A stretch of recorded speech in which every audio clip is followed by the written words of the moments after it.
Bismillahirrahmanirrahim.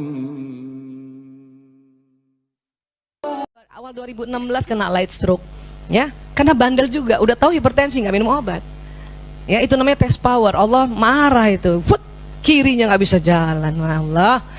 Untung, masya Allah, Allah sudah, ya, kasih sedikit ilmu tentang bagaimana kerja sistem saraf. Saya bicara sama kaki saya, minta maaf, wahai kaki, saya minta maaf ya, lupa minum obat. Berapa lama lupanya? 2 minggu. Itu mah bukan lupa. Itu mah sengaja. Waduh, ya minta maaf. Terus bujuk-bujuk. Bismillahirrahmanirrahim. Ayo dong kaki, kita jalan lagi yuk. Yuk jalan yuk. Kamu senang kan jalan-jalan? Saya sempat 3 bulan pakai kursi roda. Seminar pun pakai kursi roda. Ya. Tetapi di situ diuji juga. Saya mau nggak bicara sama diri saya. Ya Allah, dengan izinmu ya Allah, semakin sehat walafiat, semakin sehat. Alhamdulillah, langsung bisa jalan lagi gitu. Memang pakai fisioterapi, tapi kalau ibu nggak bilang, itu lama pulihnya. Ya, malah waktu itu suami saya dia takut saya betul-betul nggak bisa jalan lagi. Ya, cuman saya, alhamdulillah, karena memang Islam suruh ajarkan berbaik sangka pada Allah, dan kemudian neuroscience mengatakan mau bicara sama dirimu, terutama mau tidur. Bicara sama dirimu. Apa yang kamu mau bilang sama dirimu? Ya, saya punya berat badan ideal, sehat walafiat. Ibu mau begitu? Ngomong. Tapi kalau nggak turun-turun berarti idealnya ibu segitu.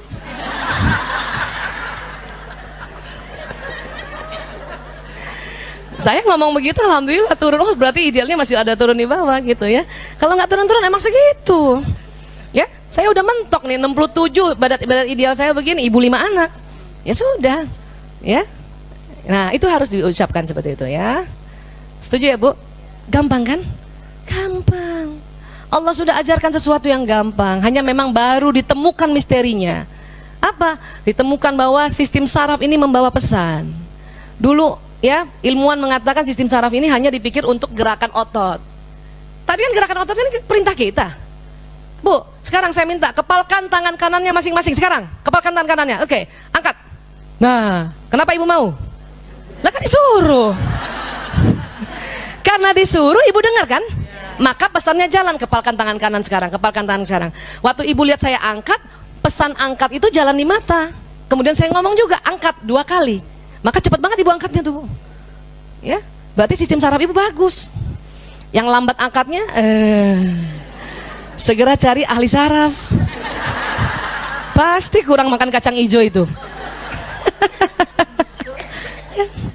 Nah, dalam berniat juga, ibu nggak perlu sebutkan Bismillah ya Allah, dengan izinmu ya Allah, saya akan menjadi ibu bijaksana. Kelamaan, udah akan menjadi.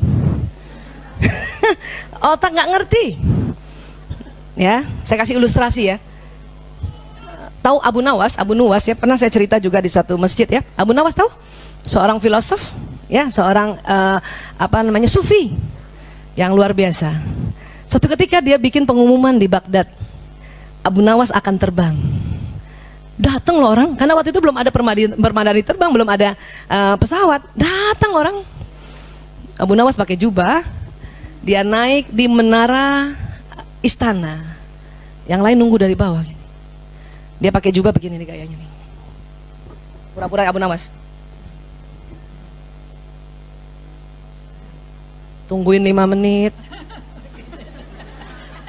Tungguin setengah jam. Tungguin 1 jam. Tungguin 2 jam. 4 jam, 5 jam. Lama-lama orang pergi. Ada yang berani, dia katakan begini, Abu Nuwas, ente bahlul. Kata Abu Nuwas, kenapa ente bahlul? Ente bilang ente akan terbang, ente nggak terbang-terbang. Kata Abu Nuwas, akan terbang kan bukan begini kan? Ini akan terbang bukan nih? Iya, akan kan? Akan terbang kan? Masa 5 jam begini nggak puas lihat? Namanya akan terbang, beda dengan saya terbang. Saya ibu bijaksana beda dengan saya ingin akan menjadi. Lama. Makanya saya diet beda dengan saya pengen diet.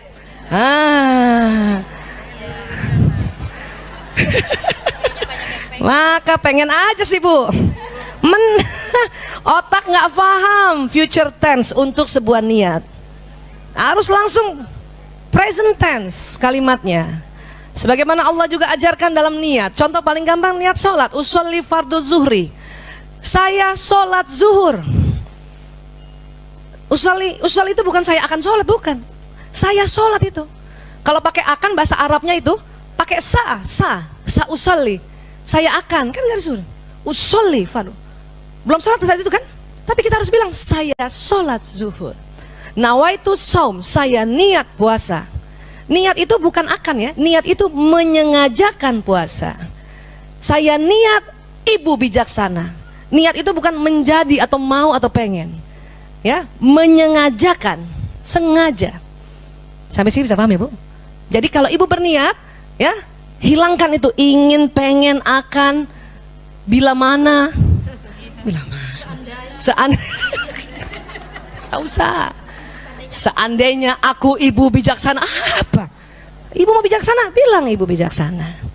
Ya, kalau ibu bilang ada kalimat ingin akan, nah ingat cerita Abu Nawas tadi. 5 jam nggak terbang-terbang karena akan terbang. Paham ya? Iya. Beda, masa akan terbang dikasih lihat 5 jam. Ya. Baik sekarang. Ya. Bedakan perilaku dengan pelaku. Ya. Ini pelaku. Anak kita cerdas nggak Bu? Cerdas. Ya, saya belum lihat buktinya Bu Aisyah. Nggak usah lihat bukti, ngomong aja dulu. Anak ibu jujur. Tapi kenapa dia berbohong? Mungkin ibu suka lupa bilang, kamu bohong ya? Kamu bohong ya? Kamu bohong ya? Padahal sesungguhnya anak-anak tuh pada saat itu sedang tidak berbohong. Dia sedang negosiasi. Ya, Bun, aku pulang cepat. Ya, kenapa? Nggak tahu, aku pulang cepat. Guru-guru sedang rapat. Kamu bohong ya? Ah, hati-hati. Kamu bohong ya? Belum apa-apa, kamu bohong ya? Padahal tuh anak emang benar. Lama-lama anak males. Kamu bohong ya? Apa dia bilang? Iya. Kenapa? Udah males. Kenapa bilang enggak juga? Pasti kamu bohong. Ya. Kamu bohong ya? Enggak Bunda. Ah, pasti bohong. Ah. Supaya susah, daripada susah bilang iya aja. Kita yang kapok-kapok. Hah? Dia benar bohong. Oh. Jadi kita sering melabel. Padahal anak kita cerdas. Anak kita soleh nggak Bu? Soleh. Orang ibunya soleha begini. Mau datang ke sini aja tuh tanda-tanda kesolehan. Iya. Ya. Anak kita jujur nggak Bu? Jujur, orang ibu jujur. Makanya kalau anak kita bilang, Bunda, aku nggak suka sama Bunda, itu jujur. Kita dulu mah jujur karena pola asuh kolonial nggak bisa. Tentara Indonesia atau orang-orang Indonesia mana boleh sama Belanda jujur, mana boleh. Makanya pola asuh orang tua kita sama kita juga gitu. Kita mau bilang nggak suka sama ayah kita, kita diem aja. Karena generasi tertutup. Sekarang kalau ada anak kita jujur, Bun, bajunya jelek tuh Bun. Ya Allah, jujur banget. Karena itu generasi jujur. Ya Bun. Karena ibu jujur. Cuman dulu terpendam. Ya. Nah, namun karena hilaf, lupa, penasaran, coba-coba, terpengaruh teman, maka suatu kali, sehingga suatu kali ya tidak mengerjakan PR, ambil uang ibu tanpa izin, baca komik jorok, simpan foto artis, berbohong, berkelahi, melawan, ya. Ini perilaku. Ini yang perlu ditegur. Anak kita tetap ini pelakunya. Pelaku tetap baik sampai kapanpun, dihargai dan dipuji. Ya Bu? Makanya kalau kita bilang kamu pembohong, berarti kita merusak pelaku. Tapi kalau perilaku, nak, kayaknya kamu bohong sama Bunda. Itu menegur perilaku. Kamu pembohong, ah, itu kita ya ngancurin pelaku. Itu di belakang ada adik saya ya. Ya, kamu ya pemalas. Ya. Ah, itu kita singgung pelakunya itu. Padahal itu anak kita ini.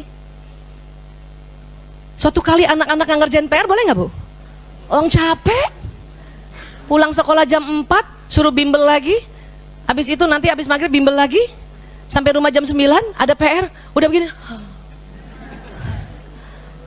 Itu bukan malas. Suatu ketika dia capek atau lupa karena kecapean, tertidur, lupa. Pagi-pagi panik, ya Allah ibu PR aku. Ibu yang paham, dia langsung ya, ingat dia sebetulnya cerdas, sebetulnya rajin, hanya karena lupa. Maka kita bantuin. Mana nak, apa yang bisa ibu bantu? Coba lihat nak, bisa ibu? Enggak. Aja pelajaran anak sekarang mana bisa kita bu? Yang penting ada ikhtiar. Mana nak Jia? Udah tahu nggak bisa, tapi bikin bahagia anak. Ya mana bisa, aduh pelajaran anak saya nih. Udah deh langsung. Dan nggak usah banding-bandingin. Bunda dulu, ya elah. Mama dulu, iya dulu. Pelajarannya nggak sesusah ini. Sekarang betul-betul analisa dan cinta.